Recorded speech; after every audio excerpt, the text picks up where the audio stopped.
Ukraine से भारतीय छात्रों को पहले क्यों नहीं बुलाया गया? क्लिफर्ड मार्टिस का केंद्र सरकार से सवाल।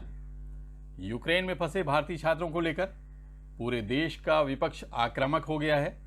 राष्ट्रीय जनहित पार्टी ने यूक्रेन संकट के लिए केंद्र सरकार की जमकर खिंचाई की है। जनहित पार्टी के राष्ट्रीय अध्यक्ष क्लिफर्ड मार्टिस ने कहा कि जब अमेरिका ने 10 फरवरी तक अपने सभी नागरिकों को वापस बुला लिया था तो उस समय भारत की सरकार क्या कर रही थी?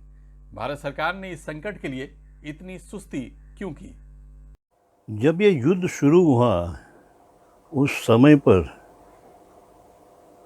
केंद्र सरकार ने वहाँ के एम्बेसी को स्टैंडिंग इंस्ट्रक्शन देना था कि जितने अपने भारतीय नागरिक हैं उन्होंने देश छोड़ के वापस आना चाहिए।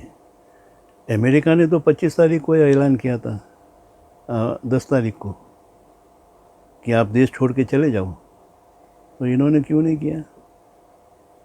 अब जब युद्ध शुरू हो गया है तो ये जो बच्चे वहाँ पे फंसे वो क्या करेंगे?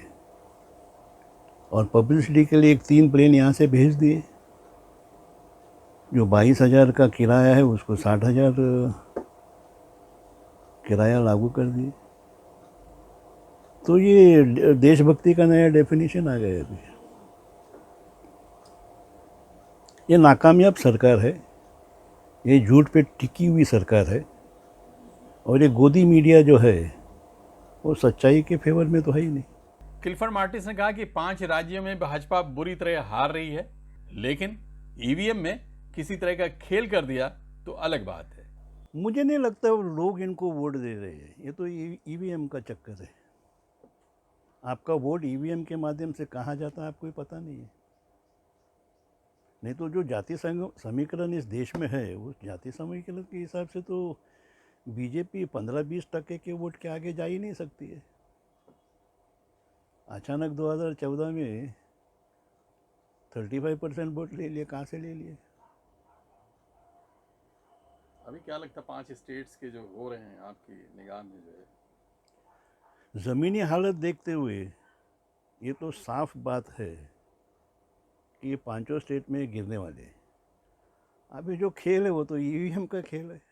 जनहित नेता ने कहा कि आज के हालात में देश में किसी तरह का परिवर्तन युवा वर्ग ही कर सकता है। उन्हीं से थोड़ी आशा है। जिस तरह से लोकनायक जयप्रकाश ने युवाओं की सहायता से पूरे देश की राजनीति बदल दी थी, आज भी वैसा किया जा सकता है। उन्होंने युवाओं से अपील की कि वो आज की जुमलेबाजी से बचने की कोशिश करें। बस ये देश का भवितव्य युवा पर है। जैसे जयप्रकाश नारायण की क्रांति जो थी 1974 में, जो युवाओं ने उठाई थी, कॉलेज स्टूडेंट ने उठाया था, उसमें से उसके वजह से गुजरात में सरकार बदल गई। चिमनभाई पटेल को भगाया गया था। जनता फ्रंट की सरकार आ गई थी। फिर 6 महीने बाद इंदिरा गांधी ने इमरजेंसी लागू किया। फिर उसके बाद तो इतिहास है।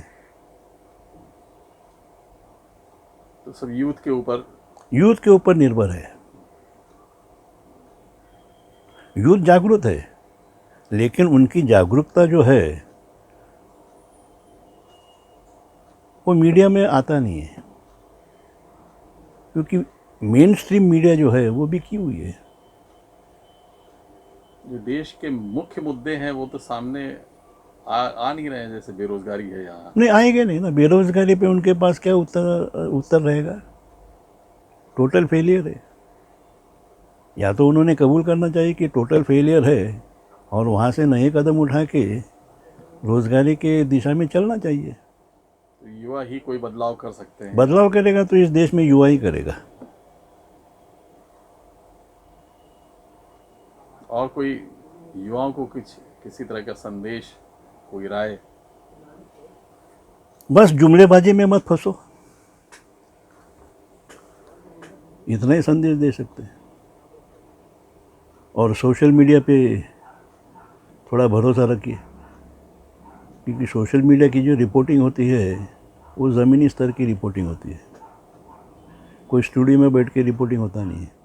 क्लिफर्ड मार्टिस ने कहा कि भाजपा को क्षेत्रीय पार्टियां ही हरा सकती हैं। कांग्रेस तो इस समय हड़बड़ा सी गई है, वो पूरी तरह दिशाहीन हो गई है। केंद्र सरकार द्वारा ईडी, इनकम टैक्स और सीबीआई के गलत इस्तेमाल पर मार्टिस ने कहा कि ये तो इंदिरा गांधी भी किया करती थी, लेकिन आज जैसे घटिया तरीके से बिल्कुल नहीं। क्लिफर्ड मार्टिस ने कहा कि अब भाजपा को केंद्र से उखाड़ फेंकने का वक्त आ गया है और यूपी से इसकी शुरुआत होनी चाहिए। ये वक्त आ गया है उनको फेंकने के लिए, और इनको फेंकेगी तो रीजनल पार्टी फेंकेगी। कांग्रेस तो हड़बड़ा गई है, दिशाहीन पार्टी हो गई है।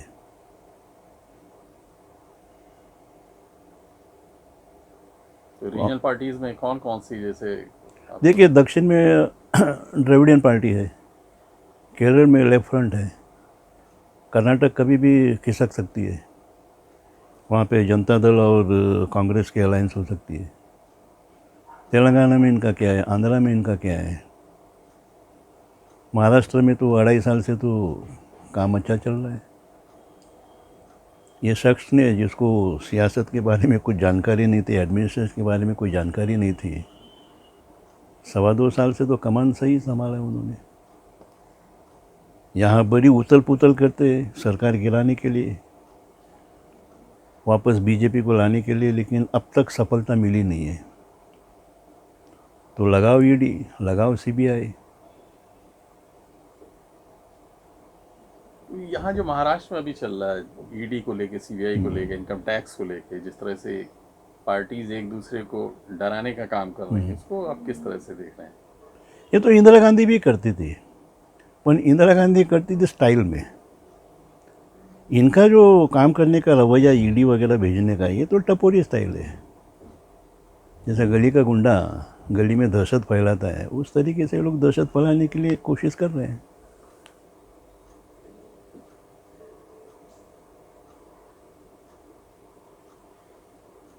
तो इससे तो छोटी पार्टी जो उनके नेता, एस्टेब्लिश लीडर्स हैं, सारे घबराए हुए हैं कि कब कहाँ ईडी जो है। देखिए, कौन सा लीडर घबराएगा? जिसके हाथ साफ नहीं वही घबराएगा। जिसके पास कुछ है ही नहीं तो ईडी क्या रिकवर करेगी? जैसा इंदिरा गांधी डोजियर मेंटेन करती थी, वैसे इनके पास डोजियर है। इनके सारे कारनामे उनके पास है, जब चाहे वो लोग पन्ना खोल देते हैं। मार्टिस ने बताया कि जनहित पार्टी जल्द ही जनता के मुख्य मुद्दों को लेकर अपने आंदोलन की रूपरेखा तैयार करने जा रही है, जिसे कार्यकारिणी की होने वाली मीटिंग में तय किया जाएगा। अब यूपी में जो दहशतवाद चल रहा है वो तो यूपी में चल रहा है, क्योंकि इनके पास सरकार है।